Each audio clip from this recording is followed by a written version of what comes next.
Hi friends, പുതിയൊരു വീഡിയോയിലേക്ക് എല്ലാവർക്കും സ്വാഗതം.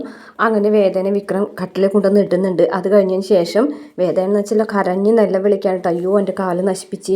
അപ്പോൾ വിക്രം ചോദിക്കാൻ നശിപ്പിച്ച കാല് നശിപ്പിച്ചു, ഇവിടെ എന്തിനു പറയണത്? ഇത് കേട്ട് അമ്മയും ശ്രീജയും കൂടി ഓടി വരികയാണ്.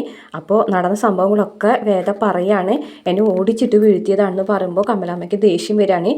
അങ്ങനെ വിക്രത്തിനെ പിടിച്ച് കുനിച്ച് നിർത്തി 4 ഇടി കൊടുക്കുകയാണ് കേട്ടോ. രണ്ടുപേരും കൂടിയിട്ട് പുറത്ത്, നീ എന്താടാ കാണിച്ചത് അവളെ എന്ന് ചോദിച്ചിട്ട്. അപ്പോൾ വേദ പറഞ്ഞു, കൊടുക്കമ്മേ കൊടുക്ക്, 4 ഇടി കൊടുക്ക്, നല്ല പോലെ കൊടുക്ക്, അയ്യോ അയ്യോ എന്ന് പറഞ്ഞിട്ട് വിക്രം നോലോളിക്കുന്നൊക്കെ ഉണ്ട് കേട്ടോ.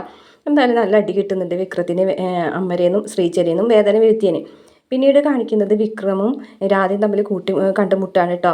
അപ്പോൾ രാധനോട് നന്ദിനി എല്ലാ കാര്യങ്ങളും വിളിച്ച് പറഞ്ഞിട്ടുണ്ടായിരുന്നു കേട്ടോ. വീട്ടുകാർ വരുമ്പോൾ കയ്യിൽ പിടിച്ച് വട്ടം കറക്കായിരുന്നൊക്കെ. അപ്പോൾ രാധ ചോദിക്കുന്നുണ്ട്, ആഹാ നിങ്ങൾ അവളെ കയ്യിലെടുത്ത് പിടിച്ച് വട്ടം കറക്കിയല്ലേ എന്നൊക്കെ ചോദിക്കുകയാണ്. അതിന് നിനക്കെന്താ, അവളെൻ്റെ ഭാര്യയാണ്, അടച്ചിട്ട മുറിയിലോ തുറസായ മുറിയിലോ ഒക്കെ ഞാൻ അവളായിട്ട് കഴിയും, അതിന് നിനക്ക് എന്താടി എന്ന് ചോദിക്കുകയാണ് കേട്ടോ. അപ്പോൾ രാധിക്കാണെന്നുണ്ടെങ്കിൽ വിക്രം പറയുന്നത് കേട്ടിട്ട് വല്ലാത്തൊരു വിഷമാവാന്ന് കേട്ടോ.